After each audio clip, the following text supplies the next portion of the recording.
இன்னொன்னு சொல்லட்டுமா, உங்க மதிப்பு கூட போகுது.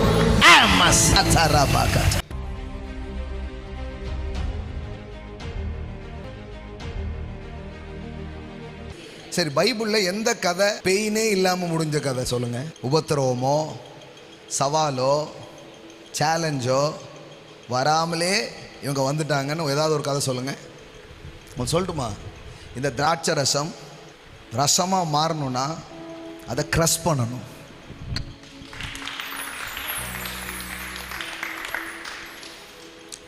எல்லாம் சொல்லுங்க. ரொம்ப க்ரஷ் பண்ணப்படுறீங்களா? ரொம்ப அழுத்தப்படுறீங்களா? கனிதரும் ரசமாக மாற போறீங்க. இன்னொன்னு சொல்லட்டுமா, உங்க மதிப்பு கூட போகுது. Every process is increase your values. Every process of pain is increases your values. Amen. Your value is added. You are a value added products. அதுக்கு முன்னாடி இரும்பு வெறும் இரும்பா இருக்கு. இப்போ அதுக்கு மதிப்பு இருக்கா? இல்லை, இருக்கு, கொஞ்சம் தான் மதிப்பு.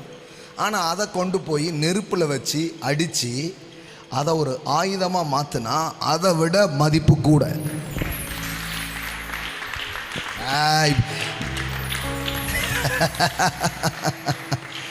அப்போ நீங்க நெருப்புக்குள்ள போறீங்கன்னு அர்த்தம், மதிப்பு கூட போகுதுன்னு அர்த்தம்.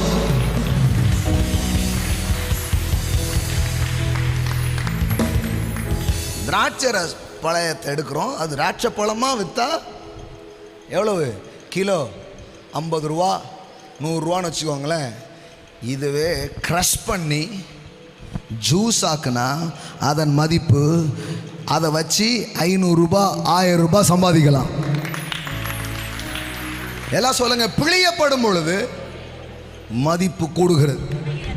தாட்டி வாங்கிக்கோ. ஆனா நம்ம என்ன நினைக்கிறோம் தெரியுமா? இந்த ஸ்கூலுக்கு போற பிள்ளை மாதிரியே இருக்கிறோம். வீட்டிலே இருந்துருதம்மா. நீ அம்மா விட்டு போறது உனக்கு நல்லது. நீ இந்த போட்ல இருந்து இறங்குறது நல்லது. நீ உன் தகப்பனாகிய யாக்கோபு விட்டு போறது நல்லது. நாளைக்கு அந்த தகப்பனே பெருமைப்படுற அளவுக்கு உன் வாழ்க்கையை கத்தர்.